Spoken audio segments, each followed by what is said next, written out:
Hello everyone, my self Akash Kumar, you watching study time YouTube channel. अगर आपने इस channel को सब्सक्राइब नहीं किया तो सब्सक्राइब कर ले और बेल आइकन को दबाना ना भूलें। आज हम फिजिक्स के कुछ कंसेप्चुअल क्वेश्चन करेंगे जो कि एनटीए मॉक टेस्ट 1 में पूछा गया है, और ट्राई करेंगे कि हम जितना कंसेप्ट रिवीजन कर सके उतना कर लें, तभी तो जेईई मेन में अच्छा स्कोर करके आएंगे। बोले तो तोड़ कर आएंगे। वीडियो को अंत तक देखें और जितना हो सके उतना कॉन्सेप्ट्स को समझ कर जाएं। अच्छा लगे तो लाइक करें और शेयर करें। हमारा पहला क्वेश्चन है, in Young's double slit experiment how many maxima can be obtained on a screen including central maxima if D equal to 5 λ/2 where lambda is the wavelength of light. चलिए पहले question को कर लेते हैं।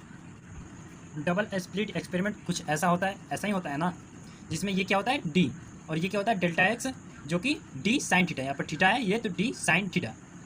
अब फॉर मैक्सिमा के लिए condition क्या होता है, delta x equal to n lambda. ये कंडीशन किस चीज़ के लिए है, फॉर मैक्सिमा।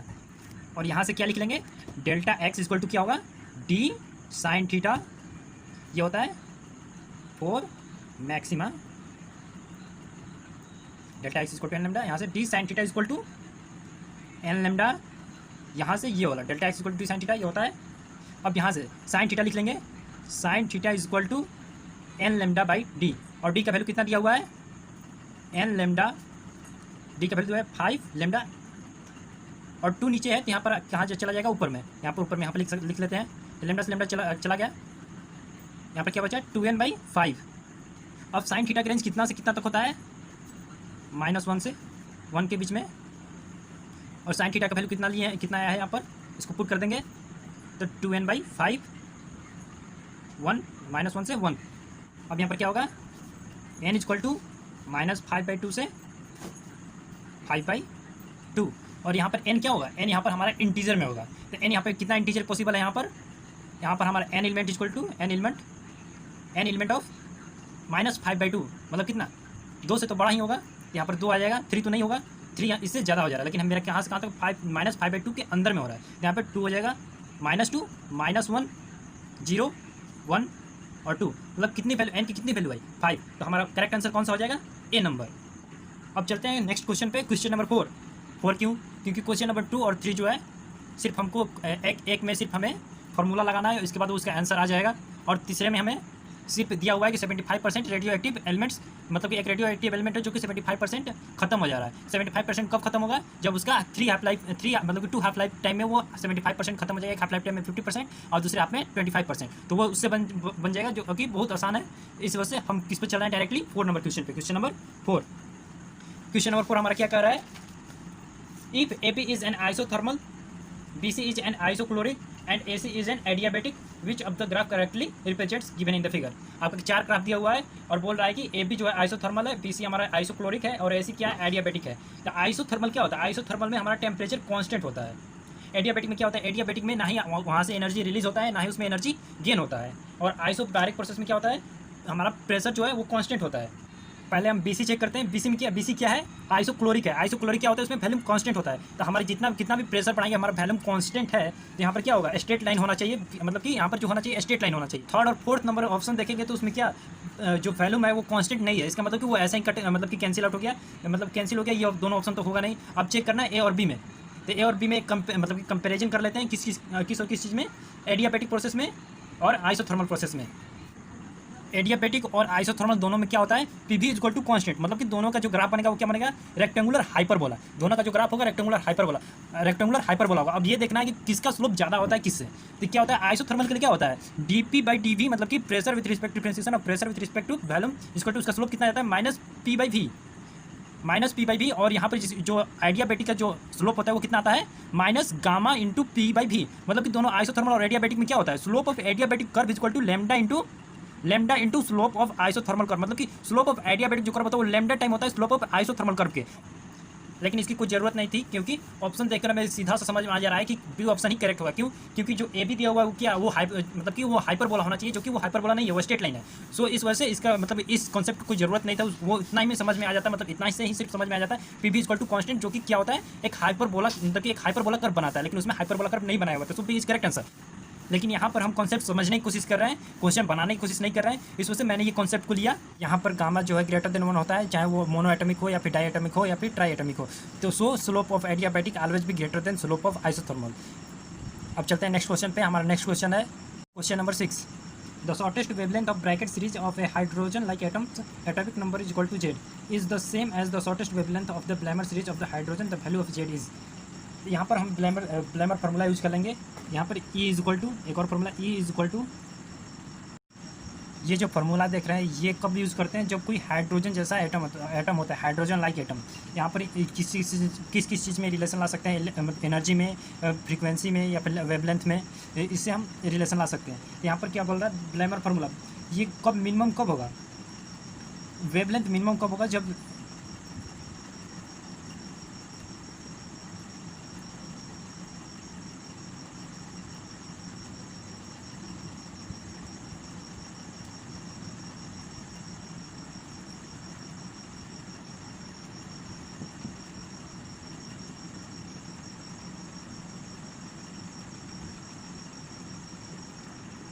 यहाँ पर लेमडा मिनिमम करने के लिए यहाँ पर एन को मैक्सिमम होना होगा। एन मैक्सिमम कितना तक जाएगा, इन्फिनिटी, मतलब इसका कितना हो जाएगा, इन्फिनिटी। यहाँ पे इन्फिनिटी पुट कर देंगे तो 1/λ मिनिमम इज इक्वल टू, यहाँ पर 1/λ मिनिमम इज इक्वल टू कितना हो जाएगा, r इंटू 1/2 का स्क्वायर माइनस 1/∞ का square that is equal to r/4। इसको कैलकुलेट करने पर कितना आएगा, r/4। तो यहाँ पर लेमडा मिनिमम कितना आ गया, lambda minimum is equal to 4/r, condition first. अब यहाँ पर दूसरा क्या बोला, ब्रैकेट सीरीज। तो ब्रैकेट सीरीज कब होता है, जब n इज इक्वल टू 4 होता है, मतलब कि पहला जो होता है ये n1 होता है और ये n2 होता है। n1 कितना होना चाहिए, 4 होना चाहिए। यहाँ पर ब्रैकेट सीरीज यूज़ कर लेंगे तो क्या हो जाएगा, Brackett series n equal to 4 होगा। और किस चीज़ के लिए, एच लाइक एटम के लिए यूज़ करें तो यही फॉर्मूला हम अप्लाई कर देंगे। 1/λ minimum equal to r into यहाँ पर 2 की जगह पर क्या हो जाएगा, 4 का स्क्वायर माइनस इन्फिनिटी का स्क्वायर। तो वो कितना आ जाएगा, तो कितना हो जाएगा, 1/λ minimum equal to r Z square. यहाँ पर जेड यहाँ पर 1 मतलब कि जेड लिखेंगे, क्यों, क्योंकि वहाँ पर हाइड्रोजन में उसका हमको पता था एटॉमिक नंबर 1 होता है, सो इस वजह से यहाँ पर 1 हो गया तो 1 स्क्वायर का 1 हो जाएगा, तो जेड यहाँ पर नहीं लिखे। लेकिन यहाँ पर जेड मालूम नहीं हमको, तो यहाँ पर जेड लिखेंगे। और यहाँ पर 1/4 स्क्वायर माइनस 1/∞ का स्क्वायर। यहाँ पर ये क्या टर्म हो जाएगा, ये टर्म 0 हो जाएगा। यहाँ पर क्या बच गया, r जेड स्क्वायर बाई 4 का स्क्वायर। यहाँ पर बोल रहा है कि ये दोनों सेम है, मतलब कि जो ब्रैकेट वहाँ पर ब्लैमर सीरीज, हाइड्रोजन का जो ब्लैमर सीरीज का फर्स्ट सीरीज है, वो इसका जो हाइड्रोजन लाइक एटम का ब्रैकेट सीरीज का जो मिनिमम वेवलेंथ है उसके बराबर है। तो यहाँ पर ये दोनों को बराबर कर देंगे, ये दोनों को बराबर कर देंगे। यहाँ पर क्या आ जाएगा, 1/λ minimum equal to 4/r/4, r/4 is equal to r Z square by 4 का स्क्वायर। यहाँ से जेड कितना आ जाएगा, ये खत्म हो गया, ये खत्म हो गया, that plus Z is equal to 2। तो हमारा ऑप्शन क्या हो जाएगा, ए इज करेक्ट आंसर। अब चलते हैं नेक्स्ट क्वेश्चन पे। क्वेश्चन नंबर 7 क्या कह रहा है, a partition wall has 2 layer of different material A and B in contact with each other, they have the same thickness but the thermal conductivity of layer A is twice that of B. At steady state, if the temperature difference across the layer B is 50 Kelvin, then the corresponding difference across the layer A is। एक वाल है जिसका 2 layer है जो कि दोनों different material से बना हुआ है और दोनों का लेंथ सेम है, एरिया सेम है। और इसमें जो एक का जो थर्मल कंडक्टिविटी है, ए नंबर का जो थर्मल कंडक्टिविटी है वो बी नंबर से 2 गुना है। और बोल क्या रहा है, एट स्टेडी स्टेट पर क्या होता है, ये दोनों जो है सीरीज कम्बिनेशन की तरह काम करने लगता है, या ये दोनों सीरीज कम्बिनेशन की तरह काम करने लगता है जो, और क्या होता है, heat transfer at A is equal to heat transfer of B. तो सिंपली हमको अप्लाई क्या करना था, dQ/dt at A is equal to dQ/dt at B. ये कब होगा, जब ये कैसे बिहेव कर लगा है, सीरीज कम्बिनेशन की तरह, सीरीज कम्बिनेशन। तो यहाँ पर dQ/dt क्या हो जाएगा, पहले के लिए dQ/dt क्या हो जाएगा, 2 के यहाँ पर क्या हो गया, ये थर्मल कंडक्टिविटी हो गया। 2 क्यों लिखा हुआ है, क्योंकि इसका जो थर्मल कंडक्टिविटी इससे 2 गुना है, मतलब कि ये 2 गुना है इससे। तो यहाँ पर 2 के हो गया, यहाँ पर क्या हो गया, और ये क्या है, ये क्रॉस सेक्शन है, एल लेंथ है। यहाँ पर TA माइनस T0, इसका TA माइनस T0, यहाँ पर जो बीच का जो जंक्शन का है यहाँ पर T0 मान लेते हैं। ये T0, ये TA और ये TB। तो T0 minus TA minus T0 ये टेम्परेचर डिफरेंस इसका हो गया, ये टेम्परेचर डिफरेंस इस वाले का हो गया। यहाँ पर जो दूसरे वाले लेयर का टेम्परेचर डिफरेंस दिया हुआ वो कितना दिया हुआ है, 50 केल्विन। तो यहाँ पर क्या हो जाएगा, 50 केल्विन। तो यहाँ पर ये केस कट गया, ये कट गया क्योंकि सारा सेम है, ये होगा, ये एल सारा सेम है। तो यहाँ पर क्या बच गया, 2 TA minus T0 is equal to ये कितना दिया हुआ है, 50 केल्विन। तो यहाँ पर क्या हो गया, TA minus T0 is equal to 25। हमें निकालना क्या था, यही तो निकालना था। तो corresponding temperature difference across the layer A, temperature difference across the layer A निकालना था, जो कि कितना गया 25। हमारा कौन सा करेक्ट आंसर हो जाएगा? हमारा ऑप्शन सी इज करेक्ट। अब चलते हैं नेक्स्ट क्वेश्चन पे, question number 9। A coil of inductive resistance 31 ohms has a resistance of 8 ohm. It is placed in a series with a condenser of capacitive reactance 25 ohm. The combination is connected to an AC source of 110 volt. The power factor of the circuit is, इसको हमको simple सा एक formula use करना है, Z, ये हमें याद होना चाहिए। Z equal to √R² plus XL minus XC का होल स्क्वायर। एक्सेल यहाँ पर क्या हो गया? इंडक्टिव रिएक्टेंस, इंडक्टिव जो कि कितना इंडक्टिव रिएक्टेंस कितना दिया हुआ है? एक्सेल इक्वल टू 31 ओम, और एक्सी क्या हो जाएगा? कंडक्टिव रिएक्टेंस, एक्सी कितना दिया हुआ है? 25 ओम, और आर क्या होगा? रेजिस्टेंस, रेजिस्टेंस कितना दिया हुआ है? 8 ओम, और जेड क्या होता है? In impedance, impedance equal to √R² plus XL minus XC का होल स्क्वायर। यहाँ पर डायरेक्टली पुट करके निकाल लेंगे, पहले निकाल लेंगे, तो कितना हो जाएगा? 8² प्लस 31 माइनस 25 का whole square, that equal to 8² plus 6 का स्क्वायर, दैट इक्वल टू कितना आ जाएगा? 10 ओम। और पावर फैक्टर क्या होता है? Power factor equal to, power factor हमसे पूछ क्या रहा था? पावर फैक्टर, पावर फैक्टर क्या होता है? Power factor equal to cos phi, that equal to R/Z, that equal to 0.8। R का कितना वैल्यू है? 10, आर का वैल्यू 8, और जेड का कितना वैल्यू है? जेड का वैल्यू है 10 ओम, ये कितना हो जाएगा? 0.8। तो हमारा कौन सा आंसर सही हो जाएगा? D number, D is correct answer. अब चलते हैं नेक्स्ट क्वेश्चन पे, question number 10। A small block of mass m is released from point A inside a smooth hemisphere ball of radius r, which is fixed on ground such that OA is horizontal. The ratio x of magnitude of centripetal force and normal reactions on the block at any point b varies with theta as। तो हमें दिया, मतलब कि एक diagram दिया हुआ है, उसमें एक ऑब्जेक्ट दिया हुआ है, जो पूछ रहा है कि उस पर जो सेंट्रीपिटल फोर्स होगा, centripetal force by normal force, वो थीटा के अनुसार कितना वैरी कर रहा है, तो उसको बताना है हमें कि कौन सा ग्राफ सही होगा। तो पहले इसका फ्री बॉडी डायग्राम बना लेते हैं। तो यहाँ पर क्या, एक ब्लॉक है, इस पर नॉर्मल किधर लगेगा? मतलब नॉर्मल इसका सेंटर की तरफ लगेगा, और एक फोर्स mg भी लग रहा है, तो mg को रिजॉल्व कर लेंगे, तो इधर क्या हो जाएगा? mg sine theta. यहाँ पर साइन थीटा, यहाँ पर क्या होगा? 90 माइनस, यहाँ पर थीटा जो है 90 माइनस थीटा है, तो यहाँ पर क्या हो जाएगा? mg cos थीटा, और यहाँ पर क्या हो जाएगा? mg साइन थीटा, और ये कितना दिया हुआ है? r। इसका हाइट, पहले इसका हाइट निकाल लेते हैं, मतलब कि कितना ये हुआ है, कितना नीचे है। यहाँ पर ये कितना हो जाएगा? ये थीटा है, ये आर है, तो ये कितना हो जाएगा? R sine theta, H equal to R sine theta. यहाँ पर डायरेक्ट एनर्जी थ्योरम लगा देंगे, mg r साइन थीटा, मतलब जो mg h equal to 1/2 mv²। यहाँ पर इसका वेलोसिटी, कुछ वेलोसिटी आ जाएगा यहाँ पर, यहाँ पर mg h के जगह पर क्या होगा? r sine theta. यहाँ पर क्या हो जाएगा? mv²/r is equal to 2mg sine theta. mv²/r क्यों लिखे? क्योंकि यहाँ पर ये जो है, ये क्या है? ये सेंट्रीपिटल फोर्स है, और सेंट्रीपिटल फोर्स है, और क्या निकालना हम? Centripetal by normal force. यहाँ पर नॉर्मल फोर्स कितना हो जाएगा? n minus mg sine theta is equal to mv²/r। यही तो सेंट्रीपिटल फोर्स होगा, newton minus mg, normal minus mg sine theta. फिर यहाँ पर mv²/r की जगह पर हम इसका वैल्यू पुट कर देंगे, कितना हो जाएगा? n इज इक्वल टू, यहाँ से n आ जाएगा, n is equal to 3mg sine theta, 3mg sine theta. तो यहाँ पर पूछ के एक्स और थीटा में हमको पूछ रहा है कि थीटा में दिया हुआ ग्राफ, और पूछ रहा है कि इन दोनों में क्या रिलेशन होगा। तो यहाँ पर एक्स क्या हो जाएगा? f/n, that is equal to 2/3। ये कितना आ जा रहा है? कांस्टेंट, मतलब कि हमारा जो एक्स है वो थीटा पर डिपेंड ही नहीं कर रहा है, इस वजह से हमारा करेक्ट आंसर कौन सा हो जाएगा? ए नंबर। चलते हैं नेक्स्ट क्वेश्चन पे, question number 12। A large temple has a depression in one wall on the floor plane. It appears as an intentions having a spherical shape of radius 2.50.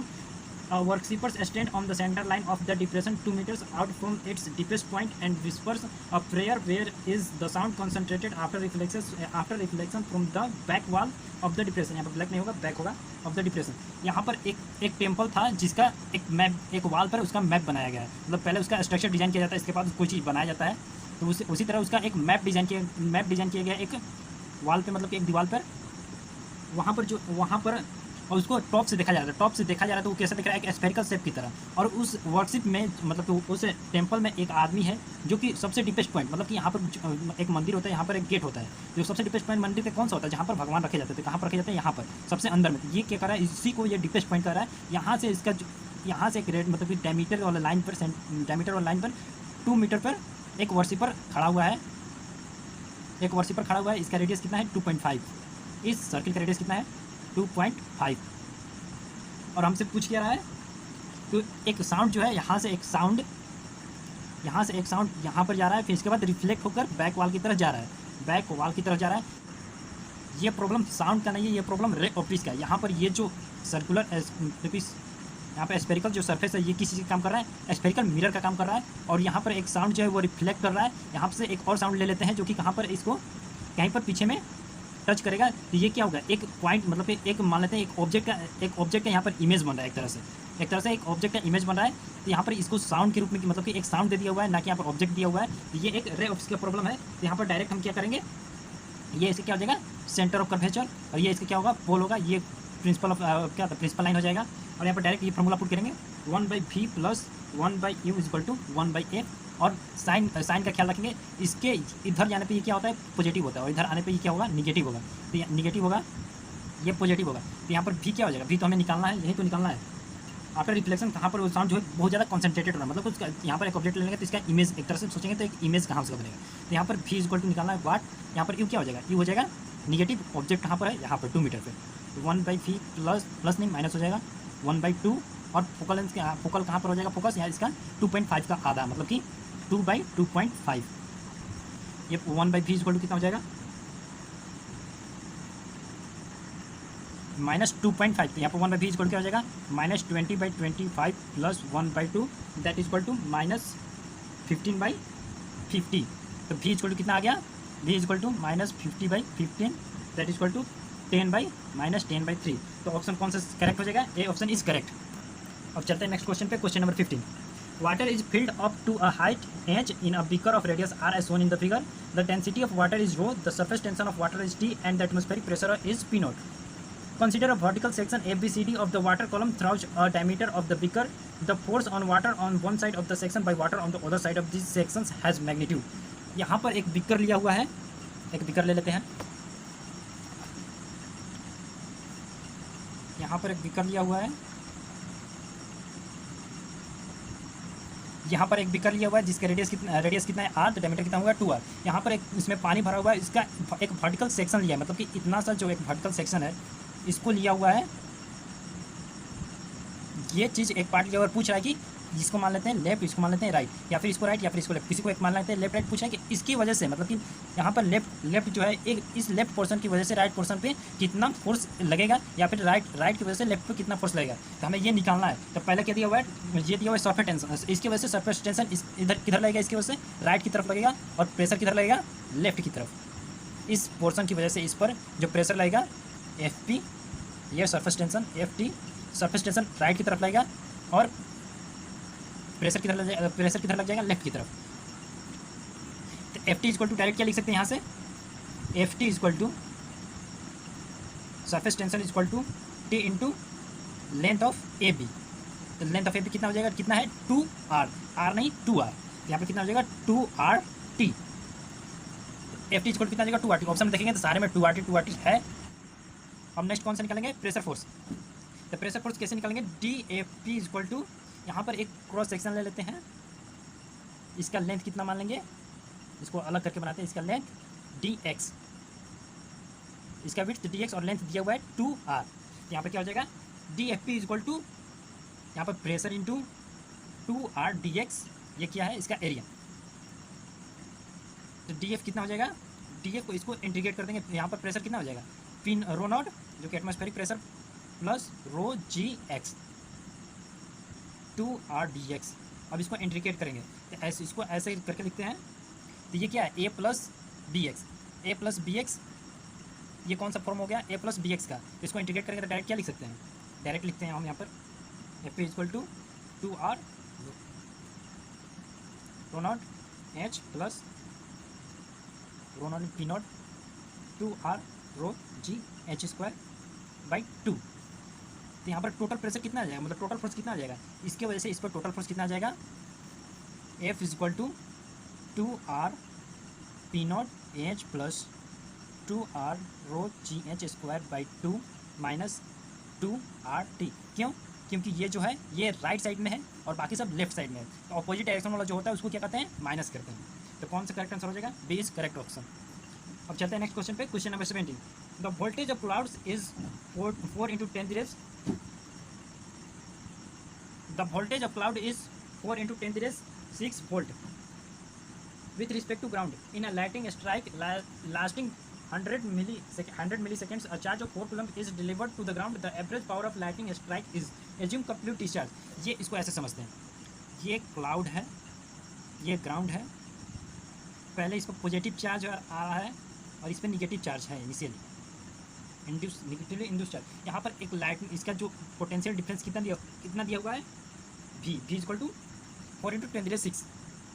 इससे 4 coulomb charge नीचे जा रहा है और ये पूरी तरह डिस्चार्ज हो रहा है, मतलब कि इस 4 कूलम चार्ज जाने के बाद ये पूरी तरह डिस्चार्ज हो रहा है। इस चार्ज को जाने में कितना टाइम लग रहा है, 100 मिलीसेकेंड। तो ये सिंपल किस चीज़ का प्रॉब्लम हो गया, कैपेसिटर। ये हो गया पॉजिटिव चार्ज, ये हो गया निगेटिव चार्ज, ये पोटेंशियल डिफरेंस दिया हुआ है और चार्ज भी दिया हुआ है और टाइम भी दिया हुआ है। तो क्या होता है, U इक्वल टू 1/2 CV²। यहाँ पर सी तो दिया नहीं है, तो यहाँ पर इसको किस फॉर्म में यूज़ करेंगे, 1/2 QV वाला फॉर्म यूज़ करेंगे। यहाँ पर Q दिया हुआ है, कितना दिया हुआ है, 4। तो U इक्वल टू 1/2 4 इंटू भी दिया हुआ है 4 into 10⁻⁶। तो यहाँ पर तो ये क्या हो गया, ये एनर्जी हो गया। तो पावर हमसे पूछ क्या रहा है, एवरेज पावर, मतलब पावर पूछ रहा था। P एवरेज इक्वल टू क्या होता है, वर्क डन बाई टाइम, या फिर 1/2 QV। W इक्वल टू क्या होगा, 1/2 QV into T, that is equal to, यहाँ पर U इक्वल टू, यहाँ पर निकला हुआ था 1/2 QV इक्वल टू, ये कितना है U, that is equal to 1/2 into 4 into 10⁻⁶। ये कितना हो जाएगा, और टाइम कितना दिया हुआ है, टाइम दिया हुआ है 100 मिली सेकेंड, मतलब 10⁻⁻3। अब ये कितना आ जाएगा, 80 मेगावाट। हमारा कौन सा ऑप्शन सही होगा, बी नंबर। अब चलते हैं नेक्स्ट क्वेश्चन पे, question number 19। A 1 liter glass flask contains some mercury. It is found that at different temperatures the volume of air inside the flask remains the same. What is the volume of mercury in this flask? If coefficient of linear expansion of glass is 9 into 10⁻⁶, will of volume expansion of mercury is 1.8 into 10⁻⁴। तो यहाँ पर एक glass दिया हुआ है, यहाँ पर क्या है, एक ग्लास है, उसका वैल्यू क्या मान लेते हैं, V0G, और उसमें मरकरी का कितना वैल्यू मान लेते हैं, V0Hg, और गैस का कितना वैल्यू मान लेते हैं, V0। और बोल रहा है कि अब यहाँ पर क्या होगा, V0G माइनस V0Hg, मतलब कि पूरे ग्लास में से Hg ग्लास का वैल्यू घटा दे तो कितना का मतलब वैल्यू ऑफ गैस आ जाएगा। तो इसको क्या मान लेते हैं, कंडीशन फर्स्ट। तो अब टेम्परेचर बढ़ाने के बाद क्या होगा, इन सभी का मतलब कि जो वैल्यूम है वो एक्सपेंड कर जाएगा। तो वैल्यूम एक्सपेंशन कैसे होगा, V0G into 1 plus expansion coefficient of glass into ΔT minus V0Hg into 1 plus expansion coefficient of Hg into ΔT is equal to V0। ये क्या V0 पहले से दिया, क्योंकि ये एक्सपेंड नहीं हो रहा है, ये ज्यों का त्यों हो रहा है। तो ये इसको फर्दर कैलकुलेट करेंगे तो कितना आएगा, V0G minus V0Hg plus V0G gamma G minus V0G Hg gamma Hg into ΔT यहाँ पे क्या कॉमन ले लिया, इक्वल टू V0। तो यहाँ पर ये पहले कंडीशन से ये equal to V0G minus V0Hg equal to V0 है। इसका मतलब ये सारा टर्म जीरो होगा तभी तो ये V0 के बराबर होगा। तो यहाँ से क्या कंडीशन आ गया, V0G gamma G minus equal to V0Hg gamma Hg। तो यहाँ पर क्या हो जाएगा, V0Hg equal to 1000 into 3 into 10⁻⁶। यहाँ पर 3 से मल्टीप्लाई क्यों किए, क्योंकि इसका जो Hg का जो था उसका वैल्यूम मतलब कि वैल्यूम एक्सपेंशन कोफिशिएंट दिया हुआ था, लेकिन जो इसका ग्लास का जो है वो इसका लीनियर एक्सपेंशन दिया हुआ है, तो इसको 3 से मल्टीप्लाई करके तब यूज़ करेंगे, वरना ये गलत हो जाएगा क्योंकि इसको वैल्यूम एक्सपेंशन में चेंज करना है। तो फिर दैट इज इक्वल टू, इसको कैलकुलेट करने के बाद कितना आ जाएगा, 1500/10 क्यूबिक सेंटीमीटर। इसको डिवाइड करके कितना आ जाएगा, 150 क्यूबिक सेंटीमीटर। मतलब हमारा कौन सा ऑप्शन सही हो जाएगा, सी ऑप्शन इज करेक्ट। चलते हैं नेक्स्ट क्वेश्चन पे, question number 22। A stationary source is emitting sound at a fixed frequency f0 which is reflected by two cars approaching the source. The difference between the frequencies of sound reflected from the car is 1.2% of f0. What is the difference in the speeds of the cars in km/h to the nearest integer? The car are moving at constant speed much smaller than the speed of sound which is 330 meter per second. तो यहाँ पर एक source है जो कि F not frequency से sound को emit कर रहा है। तो यहाँ पर दो कार है जो कि दोनों एक V1 स्पीड से और एक V2 स्पीड से दोनों ये लाइट से इमिटिंग सोर्स की तरह अप्रोच कर रहा है। तो इसमें ये सोर्स जो है इसमें टकराने के बाद उसका फ्रीक्वेंसी कितना हो जाएगा F1 और F2। जो हम डायरेक्ट डॉपलर का फॉर्मूला यूज करेंगे, क्या होता है F1 is equal to V naught plus V1 by V naught minus V1 into F naught. F2 is equal to V naught plus V2 by V naught minus V2 into F naught. यहाँ पर V not क्या हो जाएगा, V naught हो जाएगा speed of light, speed of sound, जो कि कितना दिया हुआ है V naught equal to 330 metre per second. अब यहाँ पर डेल्टा एफ दिया हुआ है, डेल्टा एफ कितना दिया हुआ है 1.2%। तो डेल्टा एफ हम यहाँ पर निकाल लेते हैं direct F2 minus F1 minus F2। तो delta F equal to F1 minus F2 equal to, इसको कैलकुलेट करेंगे, इसका एलसीएम ले लेंगे V naught minus V1 into V naught minus V2। यहाँ पर इसको फिर इसके बाद इसमें मल्टीप्लाई करेंगे, इसमें मल्टीप्लाई करेंगे और तो क्या हो जाएगा V naught square plus V1 V naught minus V2 V naught minus V1 V naught minus V naught square minus V1 V naught plus V2 V naught minus V1 V2। तो यहाँ पर ये और ये कैंसिल हो जाएगा, ये दोनों कैंसिल हो जाएगा और ये दोनों क्या है सेम है, यहाँ पर माइनस माइनस प्लस हो जाएगा, तो ये दोनों सेम है। तो यहाँ पर क्या लिख सकते हैं डायरेक्टली हम delta F equal to 2 into V1 minus V2 into V naught. यहाँ पर V नॉट कॉमन ले लेंगे और V1 माइनस V2 यहाँ पर 2 होगा, यहाँ पर दोनों ऐड करेंगे तो इसको भी 2 को भी कॉमन ले लिया है। और क्वेश्चन में क्या दिया हुआ है V नॉट जो है वो मतलब V1 और V2 से बहुत ही ज़्यादा बड़ा है। तो यहाँ पर V1 और V2 इसके रिस्पेक्ट में मतलब निग्लिजिबल हो जाएगा। तो यहाँ पर क्या हो जाएगा V नॉट स्क्वायर, क्योंकि V not is much greater than V1 और V2। यहाँ पर डेल्टा एफ क्या हो जाएगा, delta F equal to 2 into V1 minus V2 into V naught by V naught square. यहाँ पर डेल्टा एफ कितना है 1.2%, F नॉट को 1.2%, इसको क्या लिख सकते हैं 1.2 by 100 into F naught that equal to 2 into V1 minus V2 by V naught into F naught. यहाँ पर F नॉट कॉमन था, तो यहाँ पर F नॉट भी लिख देंगे, F नॉट कैंसिल आउट हो जाएगा। डेल्टा V इक्वल टू यहाँ पर यही तो पूछा था V1 माइनस V2 मतलब कि दोनों कार का स्पीड का डिफरेंस। तो डेल्टा V इक्वल कितना हो जाएगा 1.2 इंटू 330 जो कि स्पीड ऑफ साउंड है by 2 into 100 that equal to 1.98 metre per second. यहाँ पर क्वेश्चन किस चीज़ में पूछ रहा है, किलोमीटर पर आवर में। यहाँ पर किलोमीटर पर आवर में कितना हो जाएगा लगभग 7 kilometre per hour, nearest integer पूछ रहा है, क्या हो जाएगा 7 किलोमीटर पर आवर, ना कि 2 मीटर पर सेकंड। यहाँ पर बहुत सारे लड़कों ने गलत किया होगा, यहीं पर यहाँ पर 2 लिख दिया होगा, लेकिन यहाँ क्या होगा 7। तो करेक्ट आंसर इज 7। अब चलते हैं नेक्स्ट क्वेश्चन पे, question number 23। In the X Y plane the region y is greater than 0 has a uniform magnetic field V1 k cap and the region y is less than 0 has another uniform magnetic field B2k. A positive charged particle is projected from the origin along the positive y-axis with a speed V0 and V0 is equal to pi meter per second at t is equal to 0 as shown in figure. Neglect gravity in this problem. Let t is equal to capital T be the time when the particle cross the x-axis from below for the first time. If V2 is equal to 4 p1, the average speed of the particle in meter per second along the x-axis in the time interval t is. तो हमें क्या दिया हुआ है, इस question को करने से पहले हमें एक चीज पता होना चाहिए कि F is equal to Q into V cross B। भी अगर B के परपेंडिकुलर होता है, मैग्नेटिक फील्ड के परपेंडिकुलर होता है, तो B इज इक्वल टू मतलब जहाँ पर B कांस्टेंट हो तो motion is uniform circular motion. जो मोशन होता है वो क्या होता है, यूनिफॉर्म सर्कुलर मोशन होता है, जहाँ पर उसका रेडियस क्या होता है R equal to MV by Q into B। और यहाँ पर टाइम कितना लगता है, time period 2 pi M by Q into B। और वहाँ पर वेलोसिटी कितना होता है QB बाई 2 पाई M। तो यहाँ पर क्वेश्चन क्या बोल रहा है कि B is upward, B1 is upward, Y is greater than 0। जहाँ पर ग्रेटर देन 0 है तो Y वहाँ पर B1 हो रहा है, Y इज ग्रेटर देन 0 पर मैग्नेटिक फील्ड कितना है B1 जो कि आउटसाइड में है, और Y इज लेस देन 0 होने पर वहाँ पर मैग्नेटिक फील्ड कितना हो जा रहा है B2 जो कि ये भी अपवर्ड में ही है। यहाँ पर पहले क्या दिया हुआ है, इनिशियल एक ओरिजिन से एक पार्टिकल पर इनिशियली स्पीड दिया हुआ है जिसका मास कितना है M। यहाँ पर कितना दिया हुआ है V नॉट कितना दिया हुआ है पाई मीटर पर सेकंड। यहाँ पर इस पर फोर्स किधर लगेगा, इस तरफ, ये सर्कुलर मोशन करेगा। सर्कुलर मोशन किस तरह से करेगा, इस तरह से। तो इसका रेडियस कितना हो जाएगा, रेडियस हो जाएगा R1 मान लेते हैं। और दूसरे में क्या हो रहा है, दूसरे में जो R2 यहाँ पर भी रेडियस, यहाँ पर भी सर्कुलर मोशन करेगा लेकिन शार्प पॉइंट से होकर करेगा। क्यों, इसका रेडियस मान लेते हैं R2। क्यों, क्योंकि यहाँ पर जो रिलेशन है यहाँ पर इन्वर्सली प्रोपोर्शनल है। अगर B2 बढ़ रहा है मतलब कि क्या है, B2 जो है B1 से 4 गुना बड़ा है, तो B2 is greater then B1। तो यहाँ पर B2 ग्रेटर देन है, तो यहाँ पर B2 ग्रेटर देन है तो B1 का जो रेडियस है वो ज़्यादा होगा, फर्स्ट सर्किल का जो रेडियस है वो ज़्यादा होगा B2 से। तो इसको R1 मान लेते हैं, इसको R2 मान लेते हैं। और पहले सर्किल को करने में कितना टाइम लगा, T1 मान लेते हैं, T1, इसको करने में T2। तो यहाँ पर R1 और R2 निकाल लेते हैं। R1 is equal to MV by Q B1, क्योंकि यहाँ पर B1 है। R2 कितना हो जाएगा, R2 is equal to MV by Q B2, और B2 जो है वो 4 गुना है B1 से, ये फर्स्ट हो जाएगा। तो यहाँ पर R1 कितना हो जाएगा, इससे डायरेक्ट रिलेशन में है, तो यहाँ पर R1 इसको इसमें पुट करेंगे तो R1 कितना हो जाएगा, R1 is equal to 4R2। एक और रिलेशन आ गया, इसको इक्वेशन 2 मान लेते हैं। अब टाइम अबव एक्स एक्सिस से इसका टाइम निकालेंगे इस फॉर्मूला के अनुसार। टाइम अबव एक्स एक्सिस से, एक्स एक्सिस के ऊपर टाइम कितना होगा, T1 दिया हुआ है, T1 is equal to pi M by Q B1 और T2 is equal to pi M by Q B2।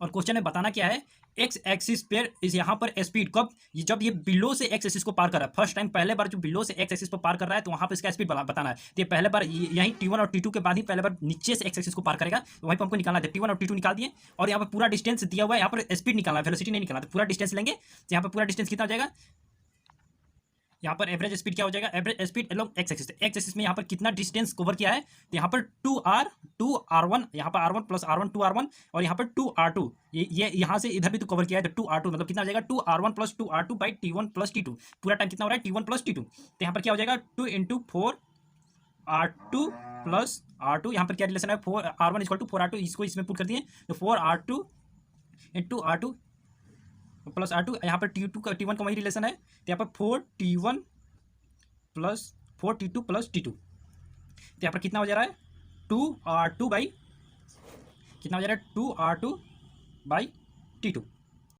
तो यहाँ पर डायरेक्ट R1 और T1 का वैल्यू पुट कर दें, तो यहाँ पर क्या हो जाएगा, 2 into 4R2 plus R1 by 4T2 plus T1, तो यहाँ पर कितना आ जाएगा, equal to 2R2 by T2। तो यहाँ पर R2 और T2 का वैल्यू पुट कर देंगे, R2 का वैल्यू कितना हो जाएगा, M B by Q B2 into T2 का वैल्यू हो जाएगा, यहाँ पर उसको उल्टा कर देंगे क्योंकि यहाँ पर बाई में है, तो Q B2 by pi M, यहाँ से ये कट जाएगा M M B2 B2 Q Q, यहाँ पर क्या हो गया 2V बाई पाई, और V का वैल्यू कितना दिया हुआ है हमारा, V equal to pi metre per second, मतलब जो V नॉट है उसको कितना दिया हुआ है, पाई मीटर पर सेकंड। तो यहाँ पर कितना हो जाएगा 2 पाई बाई पाई, यहाँ पर मीटर पर सेकंड। तो हमारा आंसर क्या हो जाएगा, 2, एग्जैक्टली 2।